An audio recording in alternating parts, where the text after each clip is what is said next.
अस्सलामुअलैकुम students. Question number 7 exercise 5A का part A करते हैं। इक्वल का साइन और चूँकि ए बी का स्केयर होल पावर 3 है, अभी हम इनको अलग-अलग सेपरेट लिखते हैं।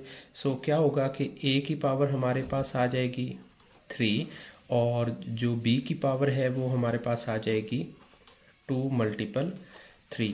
जैसा कि हमने पिछली क्वेश्चंस के अंदर देखा और हमने रूल को भी फॉलो किया कि वो जो पावर होती हैं वो एक दूसरे से जो मल्टीपल कर रहे होते हैं। नेक्स्ट हम देखते हैं तो 2 की पावर भी हमारे पास 3 आ जाएगी एंड ये और यूँ हो जाएगा। अब इसे मज़ीद सिंप्लीफाई करते हैं तो a की पावर हमारे पास 3 आ गई है और b की पावर जो है वो हमारे पास 6 हो गई। मल्टीपल 2 को जब हम 3 टाइम मल्टीपल करेंगे तो हमारे पास आ जाएगा 2 multiple 2 multiple 2 is 8। So 8 a 2 multiple 3 b 3।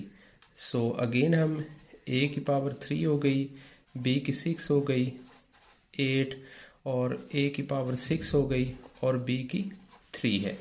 अब हम चूँकि यहाँ पे हमारे पास कोफिशेंट इसका 1 है, 8 है और इसका 1 है, सो हम इसे 1 मल्टीपल 8 इन दोनों को कॉमन ले लेंगे ना यहाँ से। चूँकि 1 कोफिशेंट को लिखा नहीं जाता है एज ए सिंपल, उसे हमने इसी तरह से रखना है। सो अब हम a को a के साथ कंबाइन कर लेते हैं।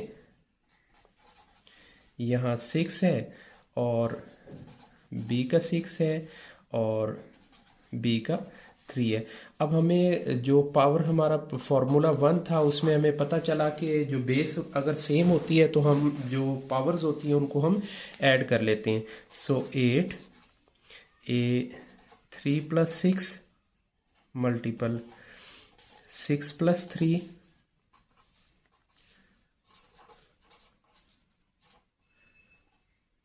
9 और b की पावर 9। Dates answer. ये हमारा आंसर है। स्टूडेंट्स क्वेश्चन नंबर 7 का बी पार्ट हमारे सामने है। इक्वल का साइन, ये चूंकि ओपन है इसे हम एज इट इज ही रखेंगे।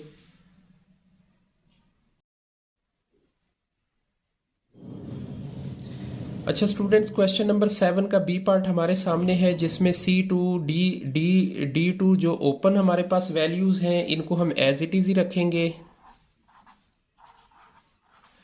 और ये जो हमारी वैल्यूज हैं इनको हम ओपन करेंगे। इनको ओपन किस तरह करेंगे कि इसमें जो कोफिशिएंट है उससे भी हम 2 से मल्टीपल करेंगे और जो ये दो वैल्यूज हैं इनको भी हम मल्टीपल करेंगे। सो -5 को हम सेपरेट कर देते हैं, इसी तरह से C3 को हम सेपरेट कर देते हैं, इसी तरह से हम D3 को सेपरेट कर देते हैं। अगेन हमारे पास C2 D2 ये जो वैल्यू है ये एज इट इज हमारे सामने आ रही है, इसी तरह से आ रही है। सो मल्टीपल करते हैं। अब हमने ये देखना है कि -5 इंटू -5 चूंकि ये ऑड नंबर में है इसकी वैल्यू सॉरी इवन नंबर में है, तो यहाँ पे हमारे पास जो आंसर आएगा वो 25 आएगा। 25 मल्टीपल C की 3 मल्टीपल 2 और D की 3 मल्टीपल 2, ये वैल्यू हो गई। सो C2 D2 मल्टीपल 25, C हो गया हमारे पास 6 और D हो गया हमारे पास 6।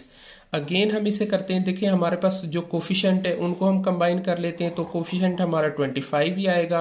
C2 D2 multiple C6 D6। Again हम इसे सॉल्व करते हैं तो अब हम फॉर्मूला जो F1 है, फर्स्ट हमारे पास बेस अगर सिंपल कॉमन होती हैं तो हम उनको कंबाइन कर लेते हैं। C2 multiple C6 multiple D2 multiple D6। अब हम इनको 2 प्लस 6 कर लेते हैं और 2 प्लस 6 कर लेते हैं तो हमारे पास आंसर आएगा 25 6 8 और D का 8। ये हमारा आंसर है।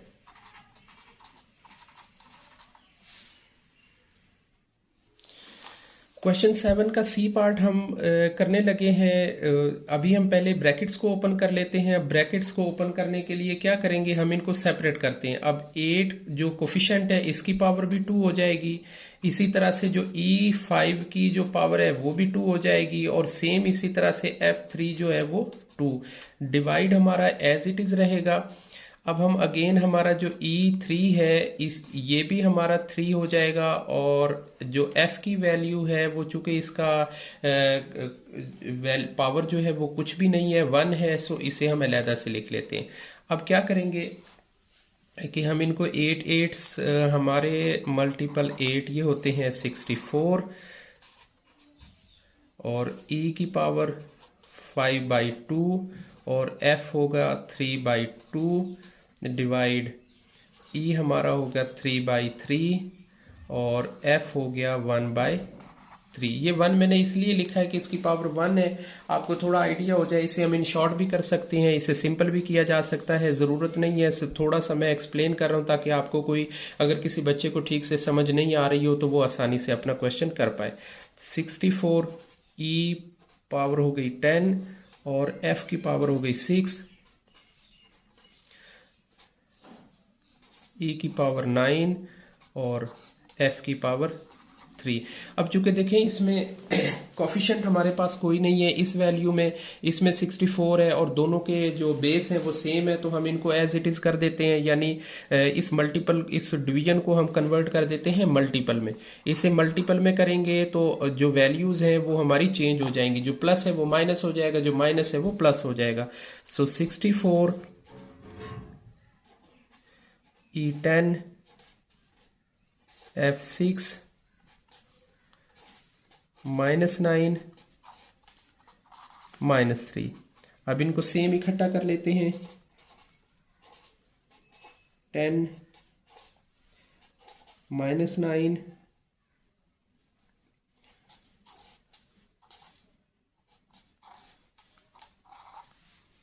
बेस कॉमन ले लेते हैं, जो हमारा फॉर्मूला 1 है उसमें।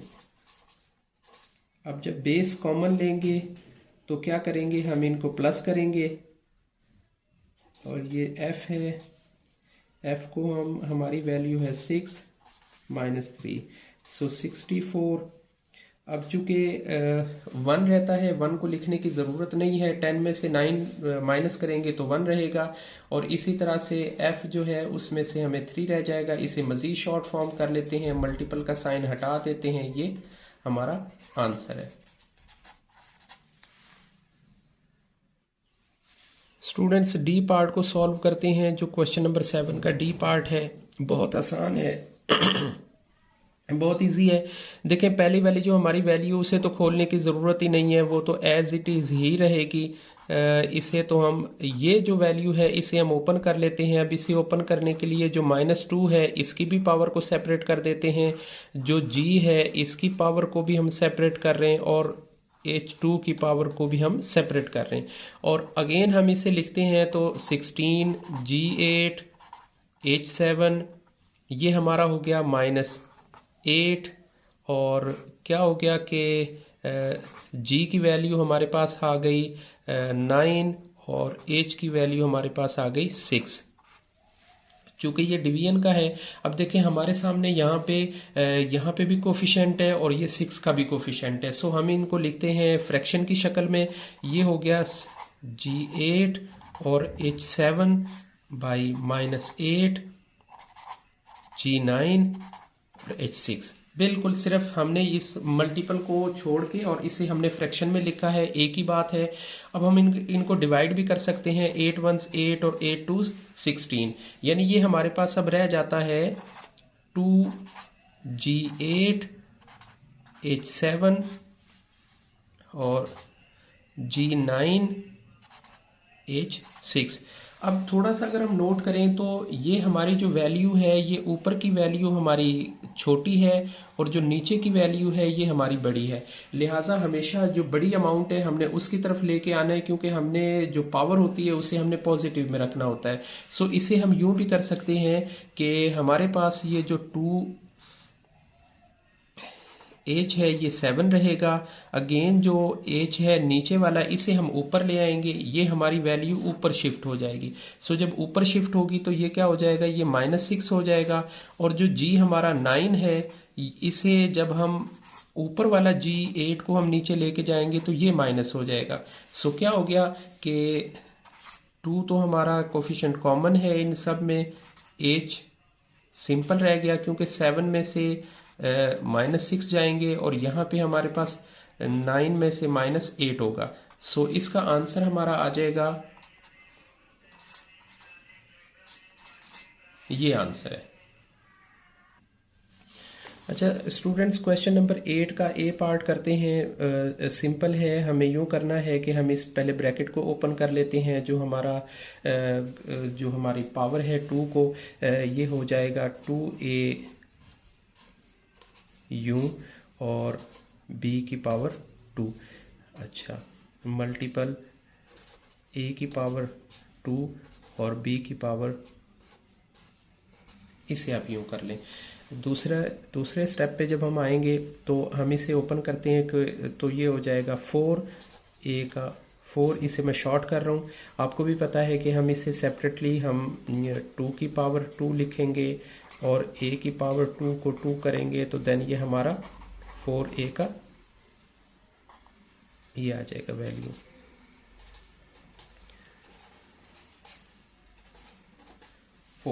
अब बहुत आसान है, वैल्यूज़ को अब हम ऊपर से कॉमन ले लेते हैं। कॉमन लेने से क्या होगा कि हमारा आंसर यूं आ जाएगा,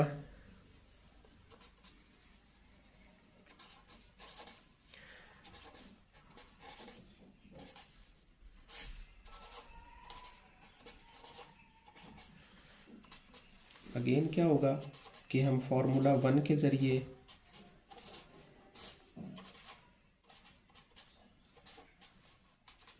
क्या आंसर आएगा हमारा कि 4a का 6 और b का 6, देन ये हमारा आंसर है। बहुत सिंपल है, वही फॉर्मूला हमने जो F1 का फॉर्मूला था, फॉर्मूला 1 फॉर्मूला, इसी तरीके से हमने इसे यूज़ किया है।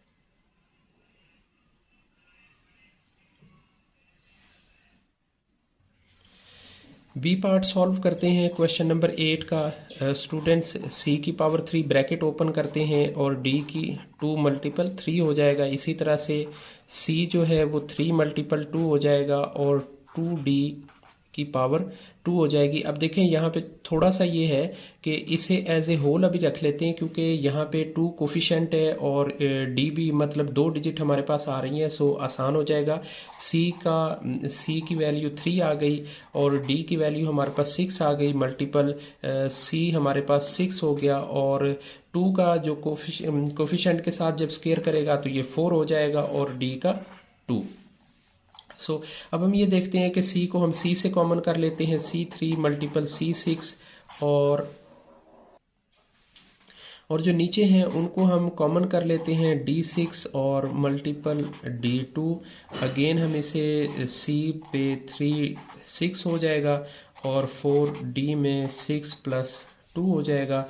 ये हमारा आंसर आ जाएगा C9/4D8।